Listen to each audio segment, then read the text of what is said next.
Hi, everyone, and good afternoon. Welcome to the AIHM Friday Wellness Webinar. We're very excited today to have Dr. Sharone Abramowitz here with us.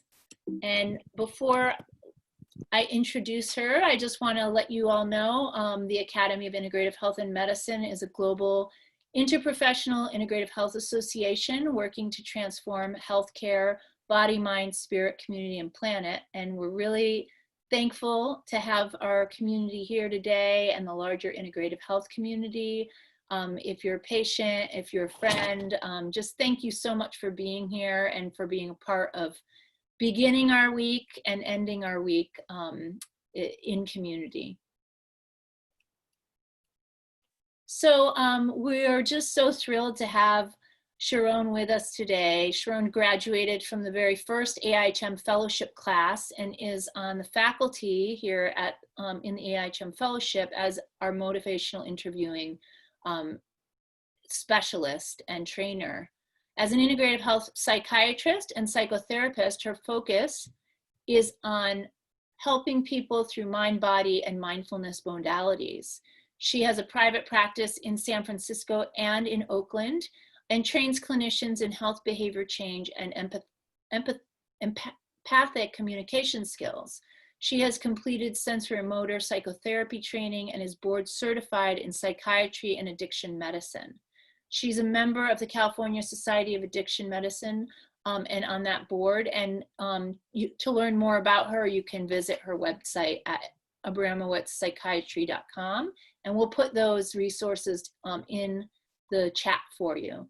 So if you're coming into the chat, please let us know where you're from. And Dr. Sharone, thank you so much for being here. I'm really excited to have you hear your presentation today. Well, thank you so much. Let me first get this on and go. Okay, so thank you so much for that lovely introduction. And it is really an honor and a thrill to be a part of this wonderful community of AIHM and this wonderful wellness series. Thank you, Tabby, for doing this. This is just awesome. First of all, my goodness, what challenging times these really truly are. A pandemic, economic disaster, terrible ongoing racial injustice. These uncertain times have really caused all of us a deep collective anxiety and has laid bare the horrible truth that our society has failed to support so many. You know, how can any of us possibly not feel some anxiety or depression right now? And for those of you who are working on the front lines of healthcare, the anxiety you feel every day at work can be overwhelming. So my focus in the next 45 minutes won't be on management of these emotions as mood disorders. Rather, in this next period of time, I'll be sharing with you, I hope I can offer you some ideas about how to better cope with these very normal, very understandable, very natural emotional states during these difficult times. And I invite you to share your experiences and your ideas with our community during the Q&A. So despite the DSM trying to separate them, anxiety and depression really are close cousins. You know, one easily triggers the other, as we both know. We all know that. They're very connected. They're both really quite natural responses to stress, and they serve a purpose. They let us know that something's amiss in our environment or within ourselves and our reactions to the environment. There's signals that we need better self-care. So of course, anxiety is our body's natural response to stress and uncertainty. It can be a friend, it can be a foe. It's fear and worry about what's to come. It may be motivating us right now to wear masks, keep physical distance, or to join the fight for social justice. Or it may be impairing us and causing us to resort to less than healthy ways to numb. And likely for many of us, I know for me, it's doing both. Depression, of course, is our mind's natural response to loss. It's the manifestation of grief. And all of us are feeling grief right now as we lose our usual work environments, opportunities for close social engagement, for getting to hug our friends and shake hands and just be in close physical, intimate space together. And we're grieving the loss of our spaces of recreation. You know, where we recreate is also where we recreate ourselves. And for those of you, you know, there's some of you maybe out there who have actually lost loved ones or patients to COVID. I have.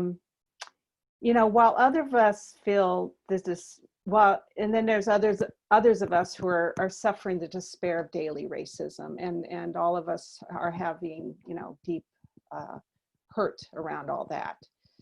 So depression, of course, involves sadness, loss of engagement with life's pleasures, deflated self-esteem, social withdrawal, and low energy. Now, animal models have shown that stress exacerbates viral and bacterial pathogenesis. It slows wound healing, worsens autoimmune disease. Stress hormones inhibit neutrophils, macrophages, natural killer cells, lymphocytes, you know, all those cells necessary for a healthy immune response. And of course, as we all know, there's a complex network of bidirectional signals linking the microbiome, the nervous system, the endocrine and immune systems. And stress disrupts the balance, the homeostasis of this network, which in turn really alters immune function. And obviously, as we face COVID, this is especially worrisome. Right now, I'm going to spend a little bit of time in the neurobiology of this, because I think this can help us better understand some management strategies, how to manage these friends or foe. And I want to start with a model I think many of us are familiar with, but I think it's helpful for us to really relate to this right now, which is the Triune Model of the brain, which was adapted from Paul MacLean and kind of popularized by Dr. Daniel Siegel. So first, there's the mindless part of the brain. That's the reptilian brain, right? Something we share with a lot of animals, and it enables us to fight, flight, or freeze. It's where our autonomic nervous system is based, and I'm going to talk a little bit more about that. And it's really associated with a lot of body-based reactivity. Then, of course, there's the mind field part of the brain, the mammalian brain, or the limbic system, which includes the amygdala, which is this little almond-shaped structure in the brain that sprays out fear when we are triggered. And it's very non-specific, but it is very reactive. And that's all associated with the locus ceruleus and the noradrenergic system, and then the epinephrine floods that we can get, and the hypothalamus. And all of this orchestrates a stress response. And this runs right through the striatum, which it runs right through the middle of our brain. And this is associated with emotional reactivity. Then there's the mindful part of our brain. A good 1/3 of our cortex is the prefrontal cortex, which is the brain's CEO. It's where awareness comes through to us. It's where, in a sense, you know, the ancient traditions talk about the third eye, and it may be the neuroanatomical correlate of that. It's where we have awareness and can watch what's going on. And that isn't even fully wired until the mid-20s. It's the last phylogenetic part of our brain to develop. And both anxiety and stress impair the prefrontal cortex. And of course, this area is associated with top-down control. So mindfulness is a way that we can strengthen the prefrontal cortex, this awareness center of our brains. And mindfulness practices don't take anxiety away per se, or depression away per se, but rather they help us to not be overtaken by the fear and stress, to not blend with it too much. That's generated from the mind field and mindless parts of our brain. It helps us to cultivate an observer relationship with our anxiety and our low mood. So this 2013 randomized control trial of mindfulness-based stress reduction, that 8-week course that many of us are familiar with, was the first to employ an active control group to examine the effect on generalized anxiety disorder, which a lot of us are having symptoms of right now. So patients who learned mindfulness meditation, just to observe their thoughts and feelings coming and going without judgment, had significantly larger reductions in anxiety than those who had stress management education, although that too was helpful. And they also had improved coping during a lab stress paradigm.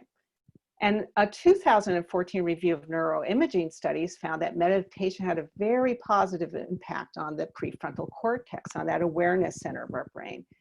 It also had a positive impact on the insula, which controls the autonomic nervous system and helps actually to regulate the immune system, and the hippocampus, where declarative memory sits.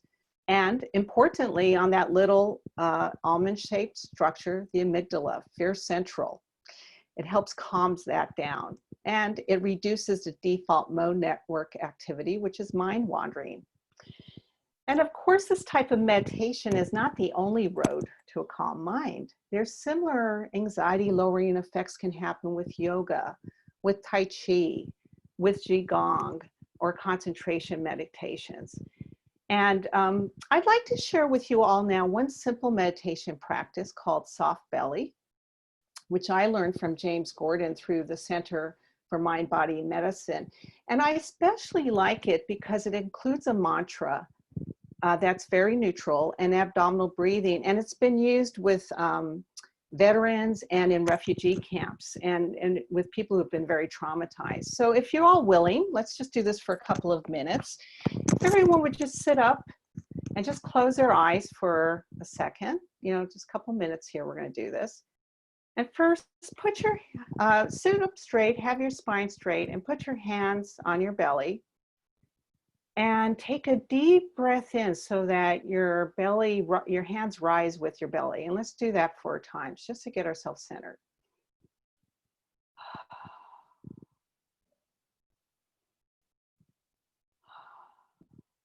And as you do that, on the in-breath, say to yourself the word soft.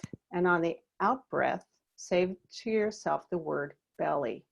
Inhale through your nose very slowly, and very slowly out through your mouth. And just do that for about a minute or so, and I'll let you know when to stop.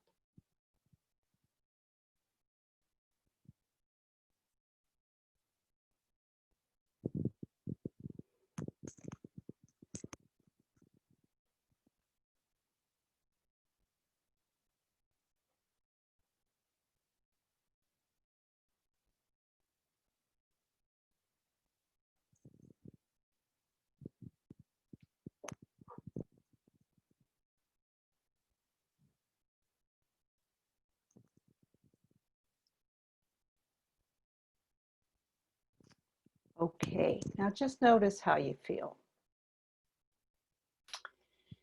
When we talk about ourselves as mind-body creatures, it's really the autonomic nervous system that physiologically makes this happen.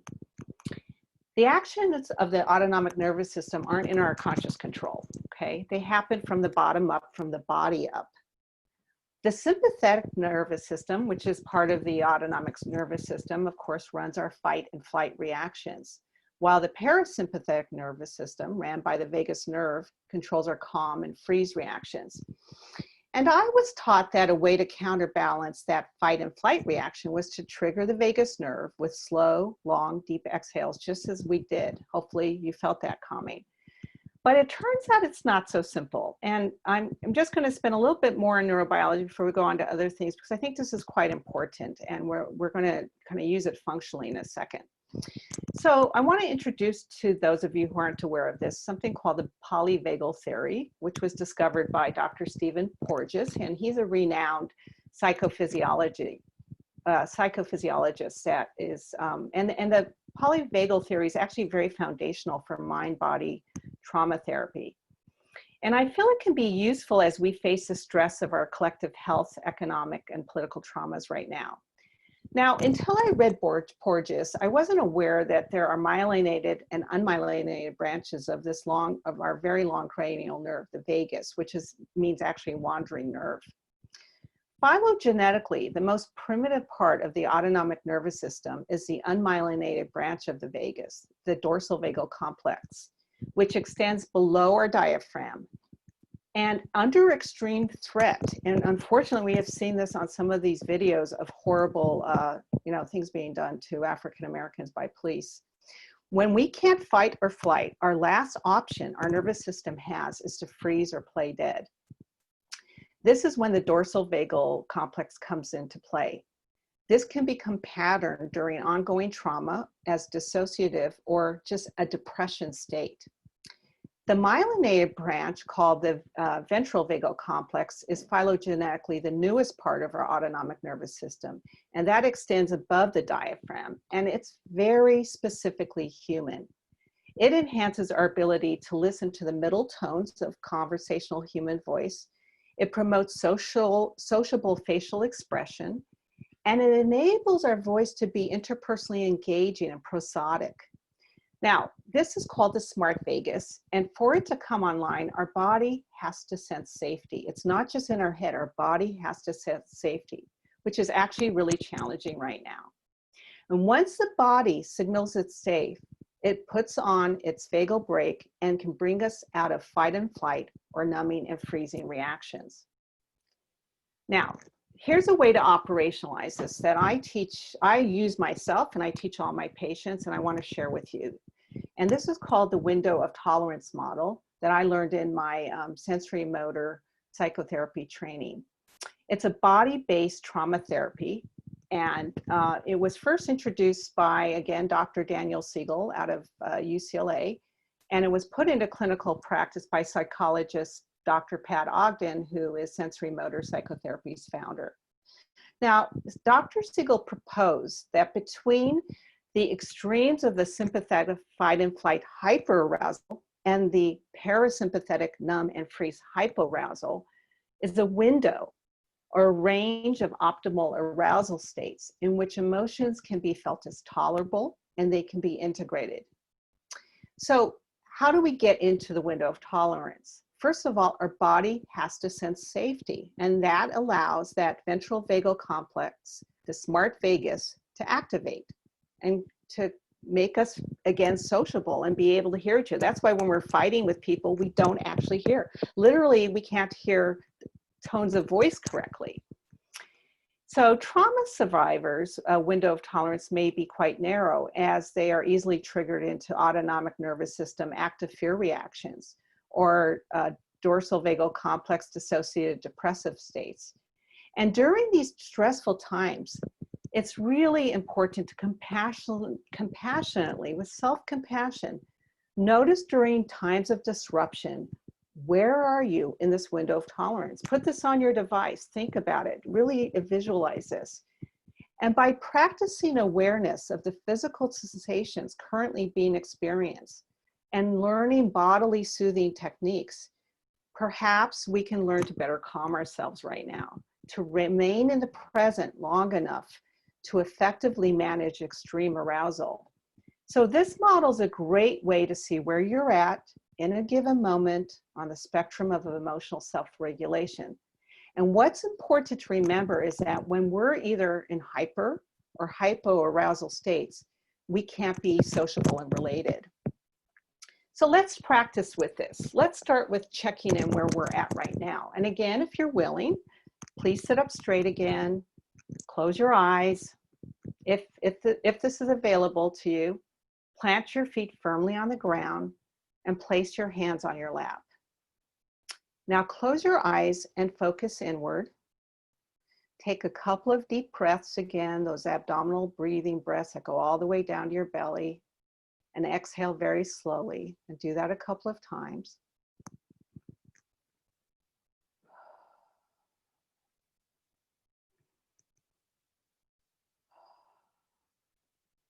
Now, keeping your eyes closed and remaining in this upright posture, take a moment to reflect on what is worrying you about COVID. What's worrying you about the economy or the political landscape? Now let's find out where that worry has landed in your body. Let's start with your head. Sense your head. What are you feeling up there? Are you feeling a little dizzy, a little stressed, or are you feeling open and spacious? Now move on down to your face. and see if your face feels relaxed or if you're clenching somewhere. Maybe your jaw's clenching. Now move on to your neck and your shoulders and see if those are tense or they're relaxed. Any clenching going on there?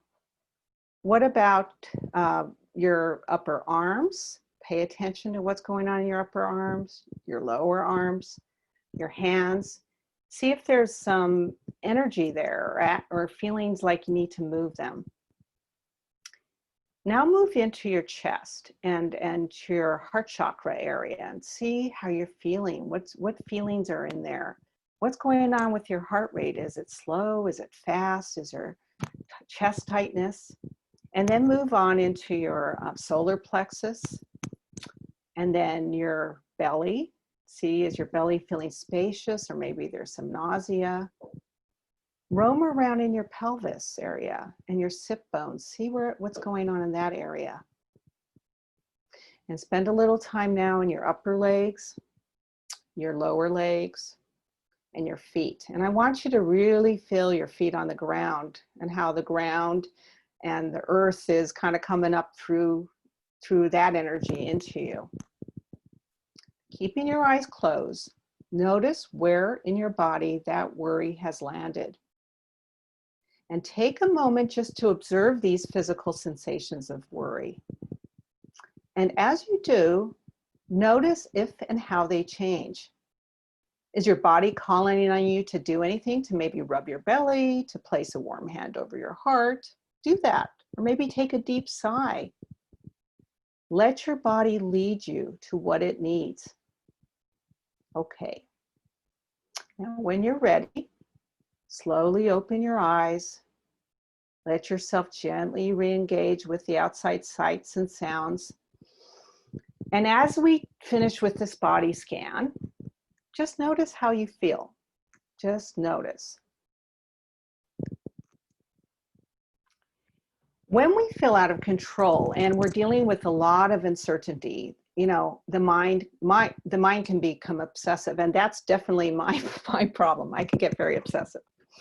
And it's a way we try to trick ourselves that we have more control than we do. I start to think, well, if I get more and more information, then I'll be less and less uncertain.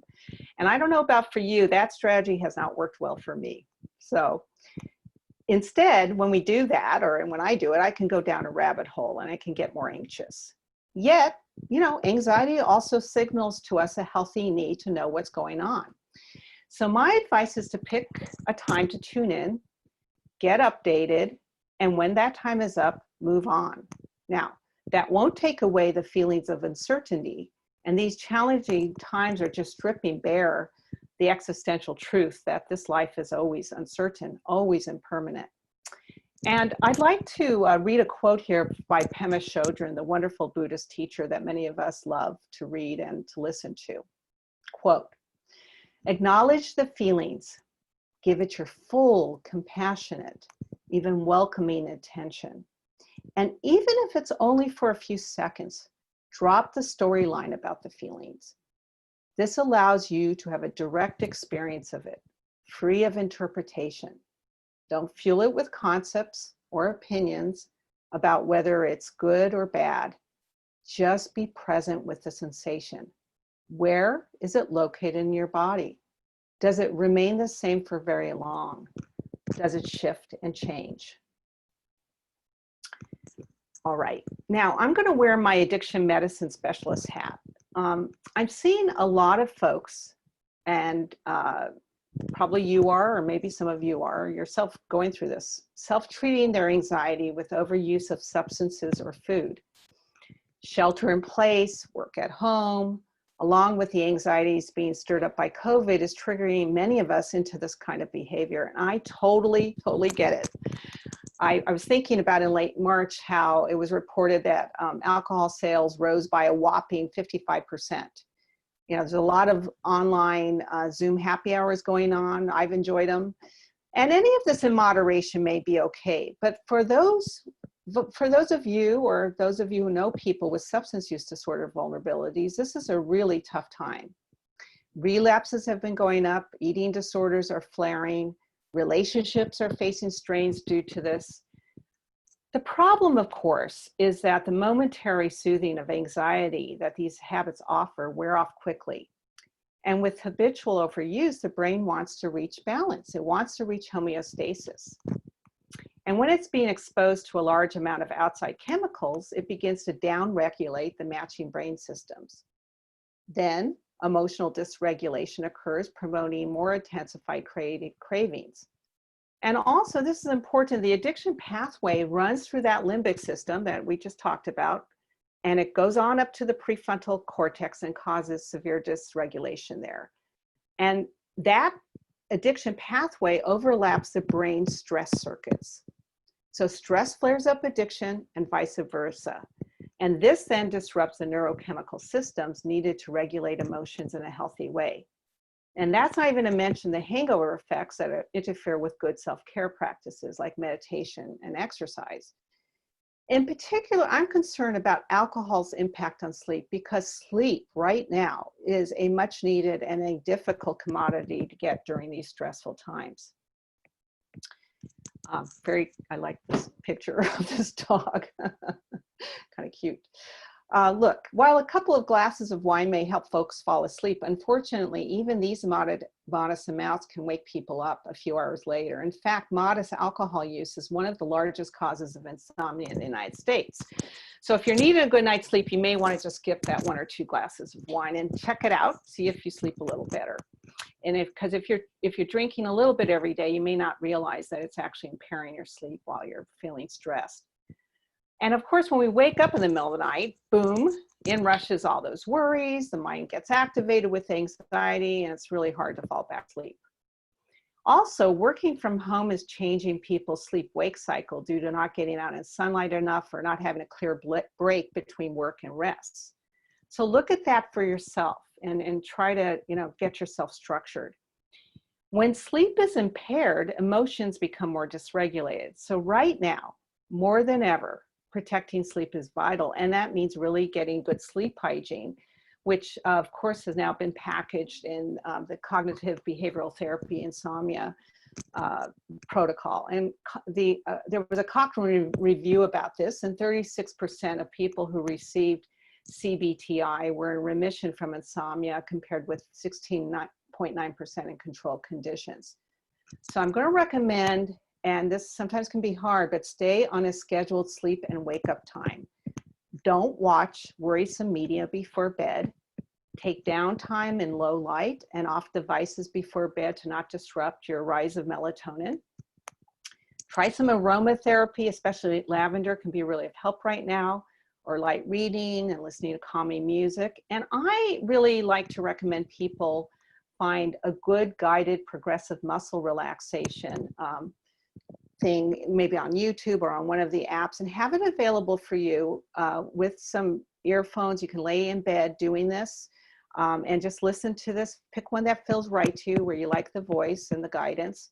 And it can be really quite helpful for sleep and early morning awakening. And if you find yourself up and activated with worries, while this is hard to do, we know from sleep hygiene studies, it's best to get up out of bed, go sit somewhere with low light, read a little bit, listen to some music until you're again sleepy. Because the worst thing to do right now is to associate your bed with COVID worries, economic worries, political worries, and not sleeping.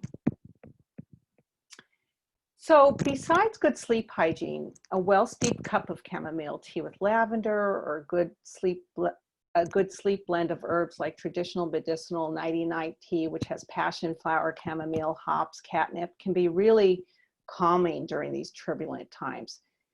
I also have found low-dose melatonin to be quite helpful right now, especially with some people getting less outdoor light. And remember, it has about a 2-hour delayed onset of action. So if middle of the night wake-ups are your problem, it's best to take melatonin before bed. Or if COVID is forcing you into later night shift work, this can help. Now, this is a photo of the plant that ashwagandha is made from, Withania somnifera. And as many of you know, this adaptogen is a revered herb in Ayurvedic medicine. As my teacher, Dr. Low Dog, teaches, this herb is especially helpful for wired and tired. And I think many of us are feeling very wired and tired right now. It's well known to be helpful as an anti-anxiety herb, and going along with this, it seems to have both cortisol lowering and GABA mimetic effects on the brain. And GABAergic system is, of course, the brake system of the brain.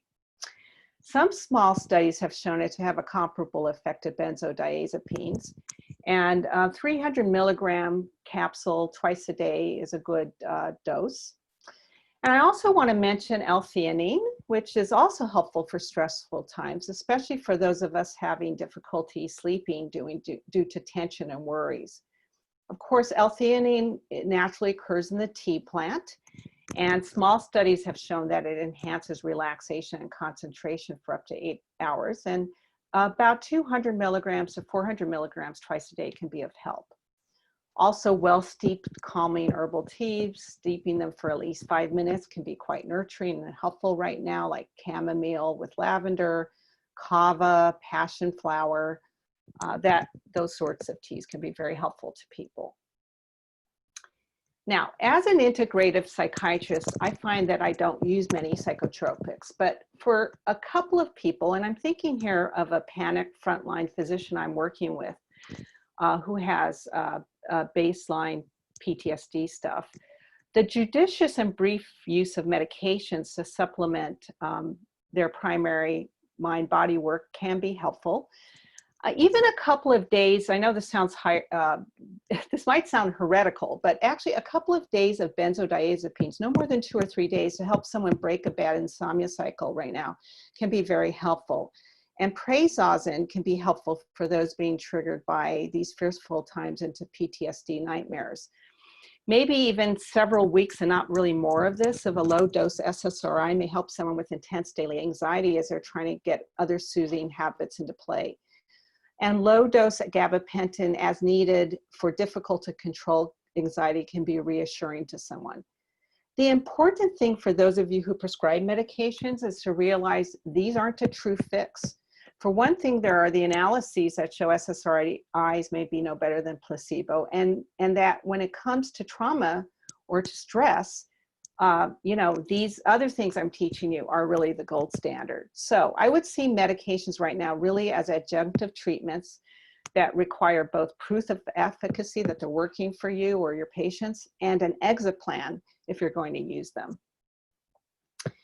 Now, we all know the value of exercise for stabilizing mood. And interestingly, a 2014 synthesis of 37 meta-analysis concluded that while exercise had only a minor anxiolytic effect, it had a really much more robust impact on depression. So during these highly stressful times, making the exercise routine both more vital and challenging. Gyms are closed, pools are closed, so that's really challenging. And it's maybe even exercise can be a bit anxiety ridden right now. If you're like running or walking, on your favorite trails or beach, and all of a sudden there's crowds or people, you might get really anxious. So I'd say the task here is to find an exercise routine that feels doable under these circumstances and relaxing. Don't keep putting yourself in situations where it's going to stress you out. And then stick to a workout schedule and don't fret about what you can't do right now. And that may mean buying a stationary bike or getting some home weights, joining into YouTube classes. I think a lot of you are already doing this. Look, right now, this is the new norm. And acceptance of this really decreases the anxiety you lay on yourself about not doing whatever you think is more ideal. I think it's really especially important right now to really savor, how are you feeling with regard to your emotions after you exercise? And by taking the time to really notice the enhanced relaxation, it can reinforce that your new norm is helping you. For those of us who are blessed to have backyard spaces like I do, there's something about these times that's making gardening especially soothing. And I know how much that is true for me. And now with restaurants closed, there's more creative home cooking going on. There's a lot of sewing of masks. There's do-it-yourself crafts.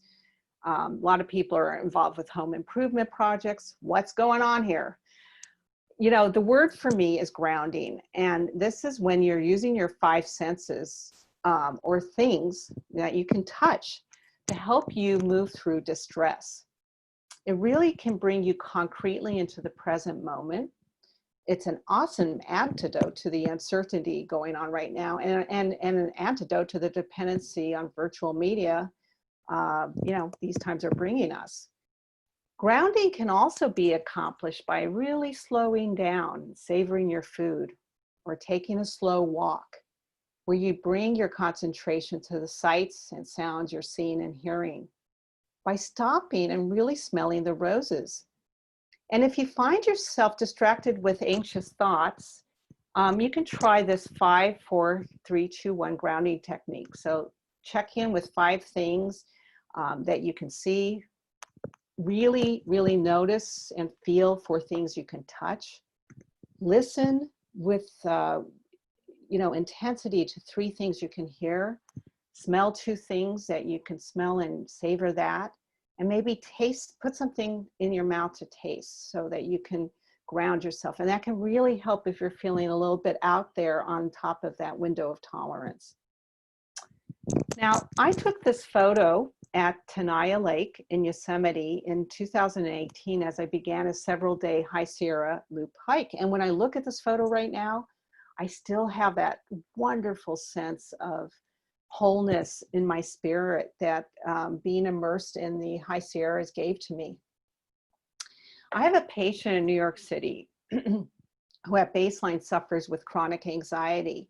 And the COVID crisis is making her deeply miss access to open green spaces. I mean, she's not feeling safe going to Central Park because it's a bit crowded. And likely those of you sheltering in place or stuck in cities with no social space access because of crowds can relate. We all intuitively know that being out in nature is calming and healing, especially right now with lots of online work and online socializing. This review identified 25 studies which measured a wide range of well-being outcomes. And a meta-analysis of this data on self-reported emotions provides evidence of a positive health benefit to exposure to natural environments compared to more synthetic ones, especially with regards to lowering, and I think this is interesting and important, right, to lowering negative emotions such as anger and sadness. It's important right now because as we feel the loss of normal life and the ease of connecting, and anger at racism and anger at the economic insecurity and upsetness with our mean-spirited politics, and many of us are getting irritable as we're watching others out there ignore public health guidance.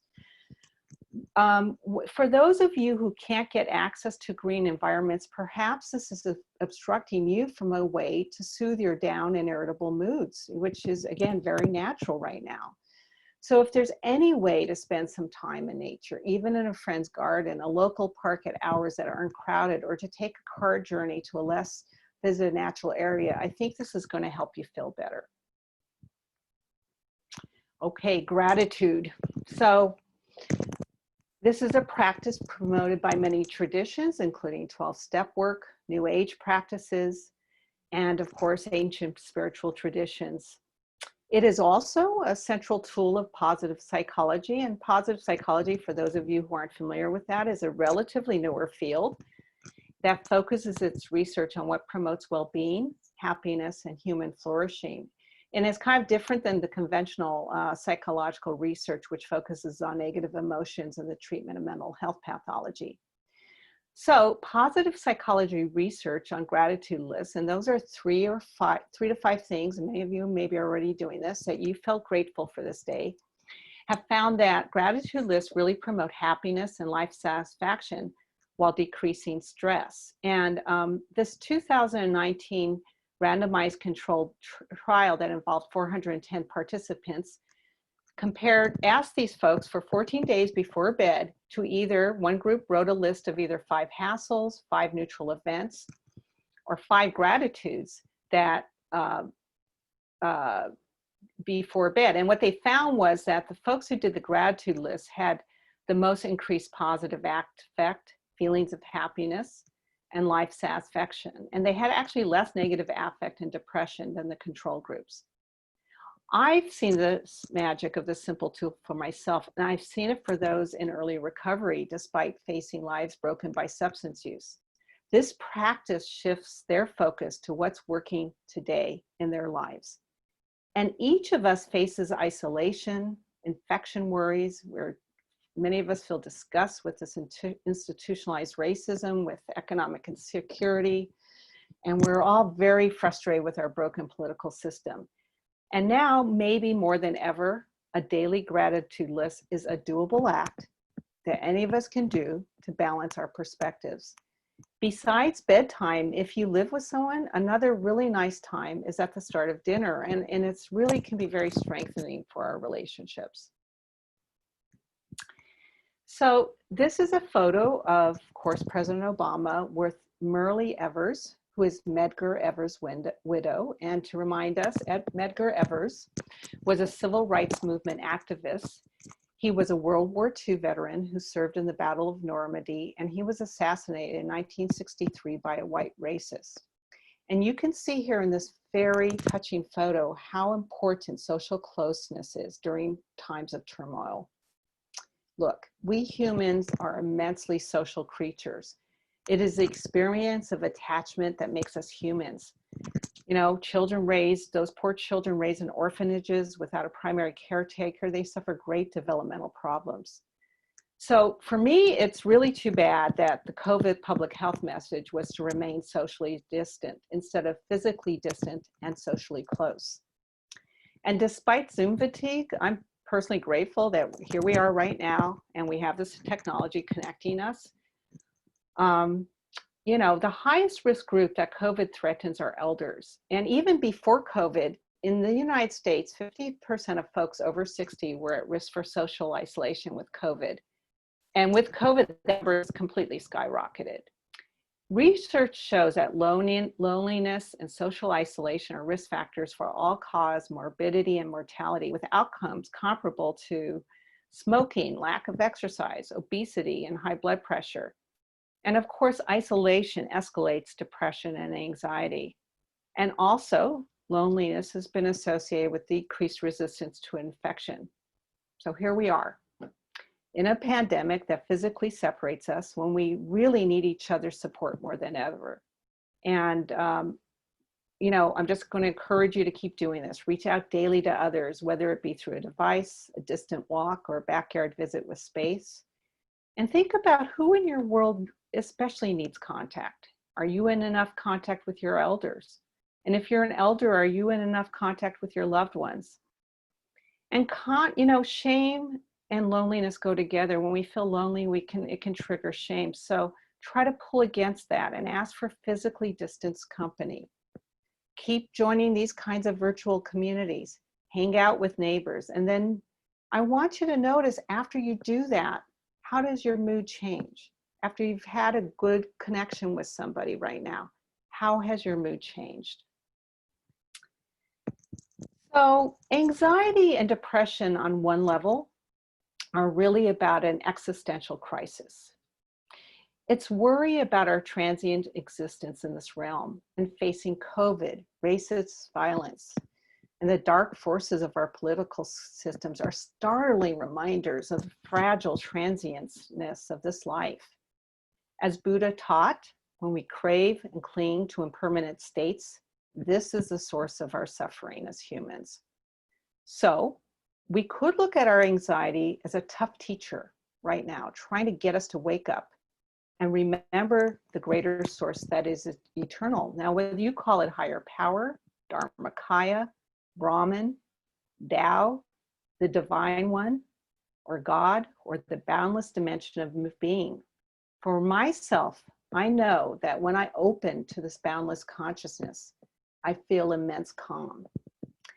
So whatever your spiritual beliefs and practice are, of course, right now, it's really an important time to lean into these, because these really can be a great source of calm in the midst of these troubled times. This is a Rumi quote. And I want to talk about share a quote with you from Dr. Daniel Brown, who is a Harvard psychologist and a Tibetan Buddhist scholar and my meditation teacher. He says, research shows that the wider the vision of one's goals, the greater the perspective, the greater the psychological and social effects of one's goals.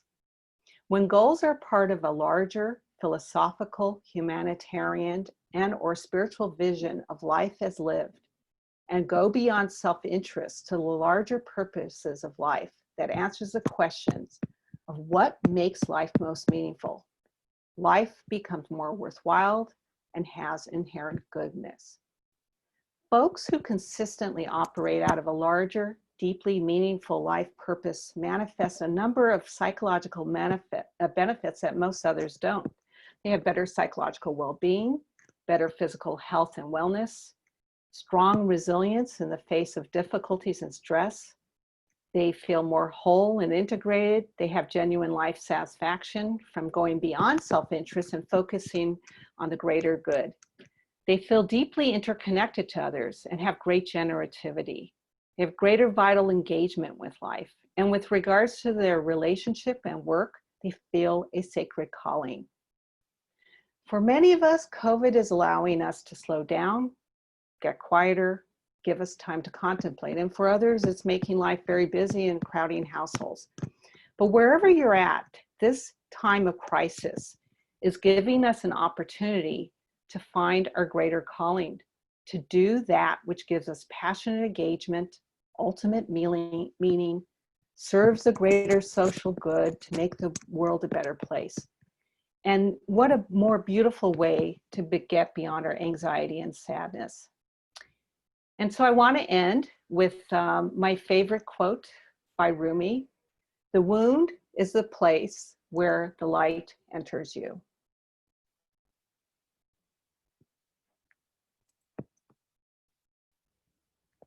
Thank you.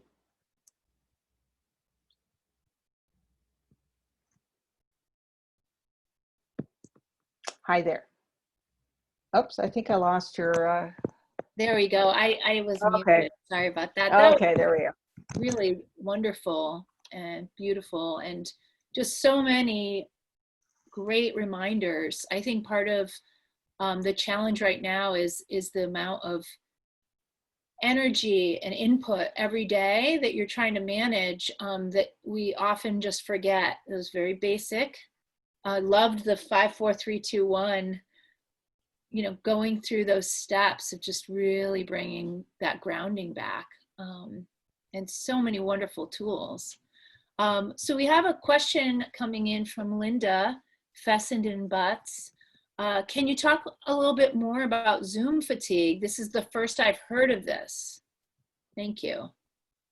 Well, I think it's just the fatigue of, you know, one is actually literally the biomechanics of sitting all day. And, you know, when we're actually in person with someone, we're kind of moving around. There's, you know, a three-dimensional sort of thing. So I think one thing of Zoom fatigue is just literally sitting in this sort of enclosed biomechanical, not moving space. And then secondly, there's something, I mean, our brains are, we want to see humans in 3 dimensions. And yes, we have this wonderful new technology, and thank God we're not in 1918, but I think there's something about this that, so much of this that just makes us feel tired, at least for me. I don't know, what do you think, Tabby? Yeah, I would definitely say that it's that, again, it's that balance, and certainly just the effects of the screen and the light. And, you know, I've noticed just for myself, my eyes get very tired. And then Yes. also really paying attention to this with kids.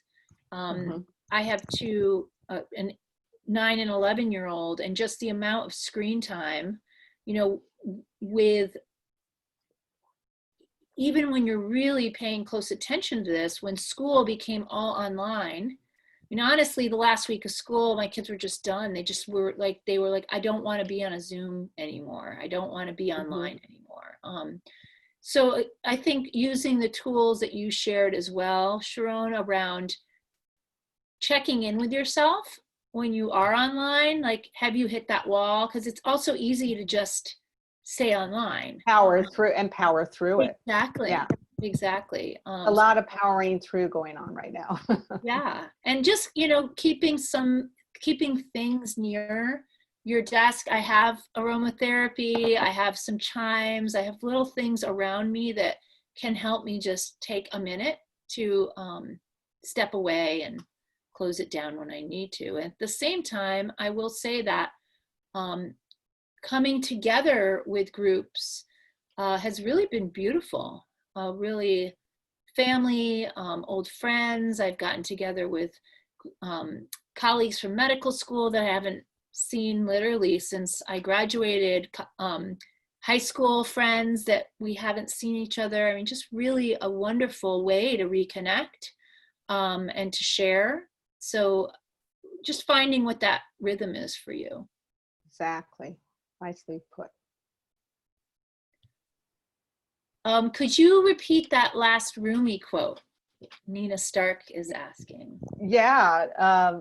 What is it now? I'm going because I just hold on. I'm just going to open it up so I don't script. The wound is a place where the light enters you. Type that in. The wound is a place. The wound is a place where the light enters you.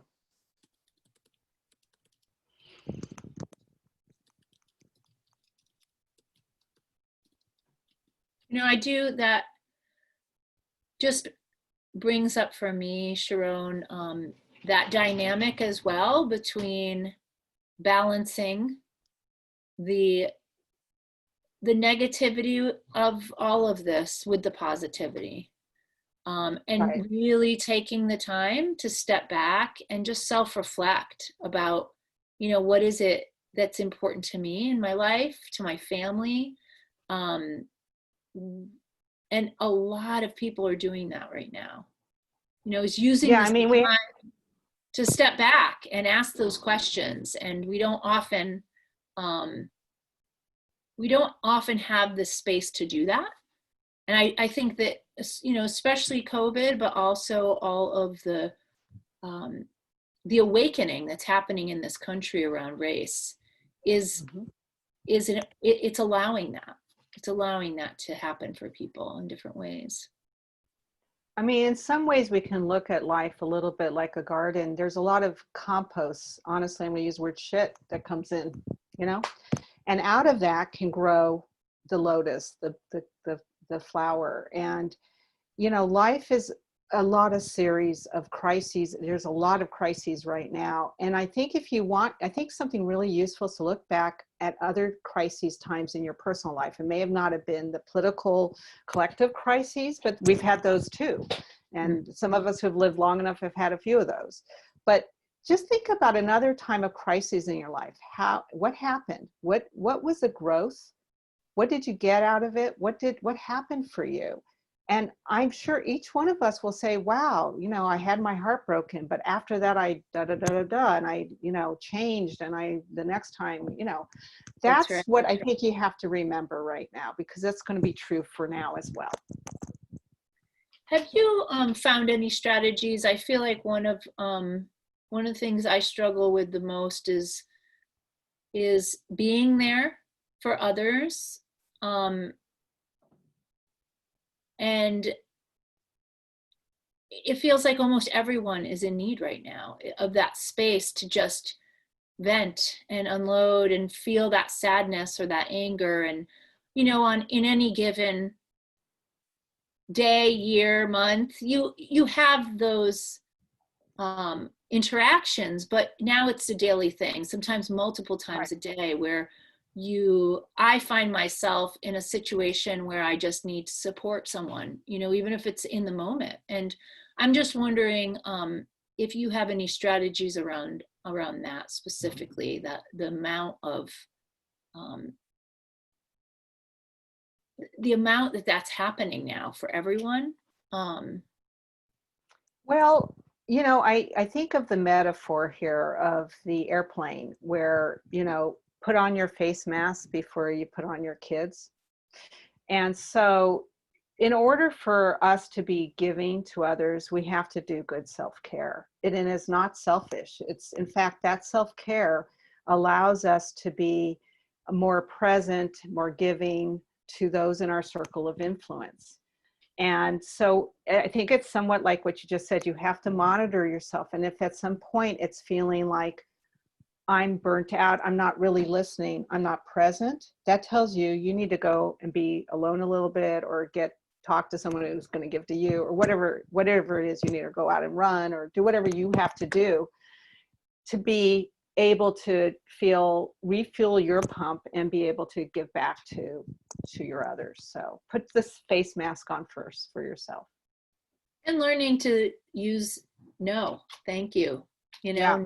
and say no, right? That's really important to allow no, yourself. with compassion. Like, I would love to be there for you right now, and I'm going to call you tomorrow at 5 o'clock. But right now I want to be there for you and I can't be. So right now I'm going to go take care of myself, and we'll talk. And I think it's important to like make a future, plan with somebody. Yeah. That's a great idea. Great suggestion. Well, wonderful. We just have a few more minutes, and I just really want to take another minute and really thank you. That was just really meaningful for me, and many of our watchers online as well, and here on the live webinar. I'm going to share my screen for a minute here. Let's see here.